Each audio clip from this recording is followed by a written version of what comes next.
Okay, so here we are.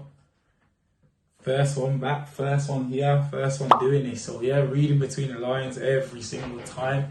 So yeah, keeping it positive, reading between the lines. And I just wanted to touch on the first topic really. And that was, for me, the most important is if we're going to start this journey and if I'm going to kind of express my feelings of my gratitude towards helping people pursue their journey and be a better version of themselves, I think the most important thing and the first standing point in life or whatever you do is really understanding your why.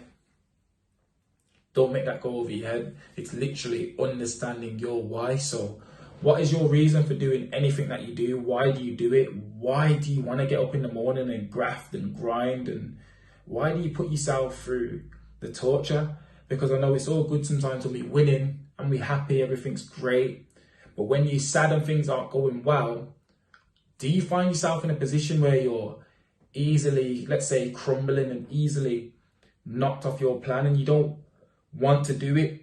And I think it's important to recognize that there's a fine line between being motivated and driven. So yeah, a fine line between being motivated and driven. A lot of times when I speak and I talk and people listen to what I have to say, they're motivated and that makes them want to pursue and carry on going with what they want to go with. And that's perfectly fine, that's great. But I need you to be driven. It's okay having me here to pick you up on the some days when you're not feeling it and the energy's not there. But having that drive to succeed, knowing that you're going to keep pushing regardless, no matter what, no matter how life is at that current moment in time, no matter what life throws at you really. So a big one for me was kind of just getting things done even when I don't want to do it. Because a lot of the times I'm feeling down, I'm feeling sad, but I know I've got to keep going, I've got to keep working. And there's no excuses. I've got to push, I've got to improve. I want to be the best version of myself. So coming back to the initial point of what is your why, take a second and think, what is your purpose? Why are you here on earth? We all have one life. Everything around us, well, I like to think everything, a lot of things in our lives, a lot of things we see have a purpose. Let's say it's a vehicle to get you from A to B. But why do we look at our own lives and think for some reason we don't have a purpose? Why do we think that we're just here to go through the motions? And that's something that you have to determine for yourself. I'm allowed to make my influence on my life and what I believe is my environment around me. And you have to make yours. You can either agree with me or you can have similar views. You can have completely different views to me, but you must have a standpoint. You must understand why you're getting up in the morning. Why is there a reason why you're going to work? Why are you getting paid and having to pay X, Y, and Z before you even see any of your money? Why is that? So when I talk and I speak right now, at first I was nervous and I realized that my why, down to my core and down to my heart, is I want to build like a legacy and I want people to know that no matter what, Rakim, who is Rakim? What did Rakim stand for? Rakim stood for something that he thought was important. He wanted to see people be the best version of themselves. He looked at the world and realized that the world isn't the best place to be living in right now. It's not great. It's not amazing. And he tried to put his stamp on the world, and any people that he came in contact with, he wanted to see them fulfill their potential and be the best version of themselves. That's my why. So when I get up in the morning, I'm not feeling the best. I'm not feeling great. I remember exactly why I started, what I can do more, and how I can improve to help those improve. And it's transcending from the kind of norm, shall we call it, of saying he's a motivational speaker, because I'm not. If you see me, I laugh, I joke, I have a bit of fun with the friends, and you know, you can be around me, we can catch a good vibe, and it's amazing. And I think once again, it goes back, like, as I said, I don't just want to motivate. It needs to be a strategic plan that I want to put in place. So currently right now, I'm focusing on my CPD to help benefit myself, to help elevate myself. And when that comes, I'll be able to create programs that other people can jump on board with. And obviously there's going to be a cost of a lot of things in life. It's not free, even though we do a lot of mentoring through Balance and Statistics, that's free. But that's my why, is trying to help people be the best version of themselves. And as I said, looking at that program of Elevate to Occupy. So for me and my why, what does Elevate to Occupy mean for me? It means I see so much injustice in the world and so many things that I believe can be improved. So many things that I'm not happy with, so many things I look at and I think, surely that's not right, even though I'm in no position to say what's right, what's wrong. Someone else can't say what's right, what's wrong. But I look with my own two eyes and I think we need more people that are in those positions of power and a position to make change, that are humble and integral, have an integral value and integral heart to themselves, something that they work towards, something that they believe in, and the change that they want to see in society. Let's say, for example, you're doing fitness. There's a lot of people that do fitness. I could list and roll off names. For example, Ryan Blackwood Fitness, that's my coach. Move with Misha, that's another one. You've got Mike doing his thing. And there's a lot of people pushing and pushing and pushing. And so when I look at this, what is their why? They probably, and with Ryan, I know for a fact, he simply just wants to see people smiling, being healthy, being the best version of themselves. When Misha does what she's doing, it's about the empowerment of people. So a lot of people have whys, and if you get these people being successful and you kind of support their vehicles for success, that's another person that elevates, that can remain humble and integral in their own journey. And they're the people I want to see win. And if I can always speak to someone and by words of encouragement and praise, see that person keep pushing to improve themselves, become the best version of themselves, and see their visions come to fruition, through that I know they are a better person. They elevate to occupy. And the people that they work with also have better self-esteem in this one scenario. So once again, going back to it, what is your why? Why do you get up in the morning? What makes the hairs on the back of your neck stand up? And I think to give this context, I've got to speak about, well, it was for me, what made me realize what I wanted to do. So I went through a tough patch. So finished uni, finished work, finished my undergrad, finished my masters.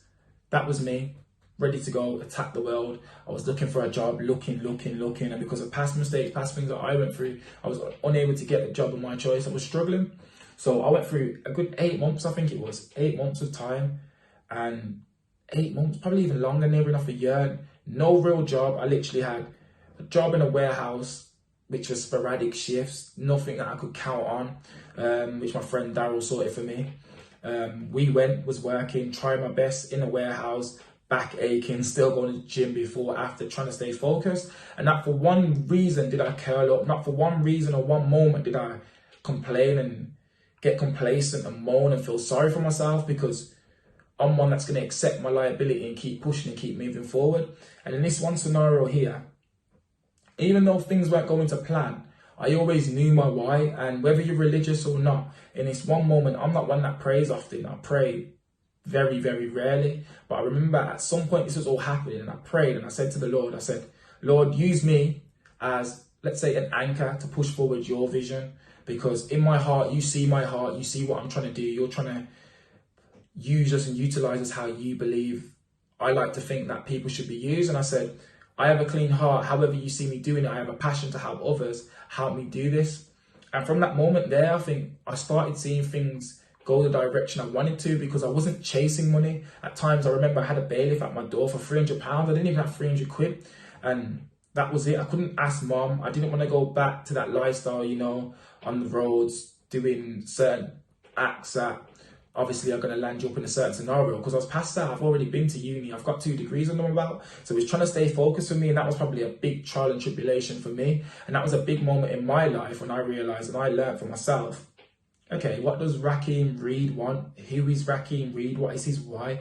And I kind of looked back and I realized how lucky I was to go for a stage and a scenario in my life where I was put in that place where I had no choice but to think and get to know myself. So yeah, I got through that, realized my why, what was burning me and what I wanted to see change. And I realized it's not even money I'm chasing. Me talking right now, it's so anyone that listens right now understands and can relate to something I say. And in that time then, we created obviously the initiative, the bouncing statistics of, you know, mentoring kids trying to get into schools, and just me having the space and the vision with my friends and being able to create this notion of this is what I want to have. For me, that was a blessing. And with time, I got more comfortable mentoring, got more comfortable putting my vision out there. And that's the first time I started speaking, because I knew I was trying to create something amazing with my 2 friends, Ryan and Grayson. But it was, I had to put it out, I had to speak, and I felt as though I couldn't lose, because this was my why. In my heart, I just wanted to help people and see people improve.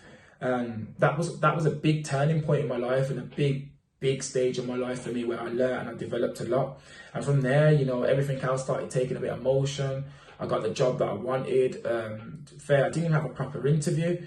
I applied for one job. I didn't even apply. Literally, they found my CV online, said you match the criteria. I went for the job, had an interview, said you kind of, overqualified like they usually say. And when I was applying before, because of the masters, I was simple jobs, and I thought I should be able to get this job to tide me over, and that's maybe why they weren't giving me the job. But it was being counterproductive because I wasn't getting jobs I simply should get. And even the interview I went before that, the feedback was, we don't think you'd be the right fit. But I feel like I smashed the interview. I said exactly what I'm doing in my life, what my plans were, and with no offense to the person interviewing me, I felt like I had more ambition than that person. And it's just kind of waiting to the opportunity. And the one time I sat in this interview, explained my passions, explained what I believe, what I'm working towards, that was something for me that pushed me forward and I feel like aided my development. So yeah, got the job, which was perfect, great.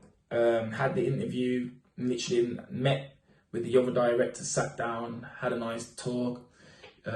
Went through plans, kind of an informal conversation, a bit of an interview, you could call it that, but it wasn't really that. And next thing you know, I got offered the job, and I feel like, once again, all those 8 months, near enough a year, I was dead broke every day.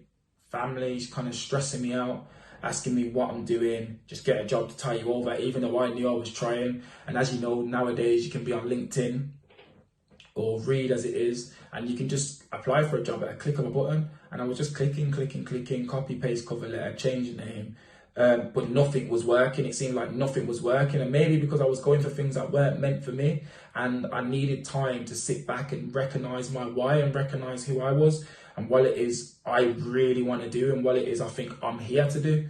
So that's when I learned, and that's when I kept pushing forward. And I had this opportunity in the process, sat down with Darnell Humes, close friend of mine as well, started a company with him within the real estate sector, something that we've kept under the wraps as well.